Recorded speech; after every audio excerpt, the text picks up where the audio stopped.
xildhibaanada arabtana doorataan afar kamid ah jigjiga shaqadoodu taala mid kamidana Addis Ababa shaqadiisu taala ka Addis Ababa shaqadiisu taala 575 xildhibaan oo Itoobiya oo dhanka imaanayo dhex fariisanaya la diin maaha la dhaqan maaha la dan maaha sababtoo ah santarka sarhayo oo aan biyo leer lahayn ku yimid ninna waxa laga yaabaa gurigiisa oo dhan wada biyo gashaday la diin maaha diinta islaamka laga balraayo inuu qareemo oo hadii wax gudbiyo ka qabto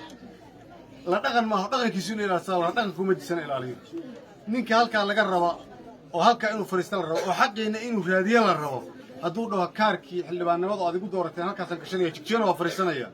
wasiirna waa noqonaya Addis Ababa kaaga qareemayo xaqaaga ka soo qaadayo waa ninna ka fiirsada qofka diraysaan waa inuu noqdo qof shaqo kale aan qabanayno shaqadiina Addis Ababa u aaday afarta xubnood oo heer deegaan ama heer kilil aad u dooranaysaana waxa la rabaa inay jigjiga aqalka baarlamaanka ay fariistaan inay shaqada aqalka baarlamaanka gudihiisa ka qabtaan inay ka qareebaan inay ka doodaan inay ajendayaashiina gadaan inay baahiyihiina gadaan inay cod gaaban iyo cod dheer baahidiina ku sheegaan oo idin shaqeeyaan mal rabo haddii la dhaho maamulka degmada baa xildhibaano ah degmadiina wuu ka shaqaynayaa oo gudoomiye degmo ahaanaya madaxxabsiyeedna uu ahaanaya gobolkana uu joogaya aqalkii jigjiga idin fariisanay xaqiina ka doodaya yaa idin raadinaya xaqiina arrintaas waxaa la rabaa inay aad uga fakartaan arrinta ina aad uga fakartaan bal inaad arrinta aad uga fakartaan bal sababtoo ah xildhibaanku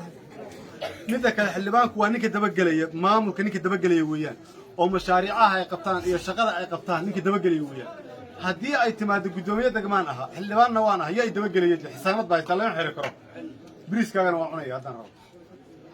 isdabagal iyo isla xisaabtan baan u baahannahay arrintaas in lagu baraarugsanaado oo qofka idin yimaado inaad tiraahdo degmana ma joogaysaa kilka waa nin laba faras fuulay nin laba faras fuulay natiijada ka dhalan karta waad garanaysaa waxa weeyaan arrintaas inaad aad ugu baraarugsanataan aad iyo aad baad u mahadsantihiin mar labaad iyo mar saddexaadba hadalkana waa idin soo gudbinay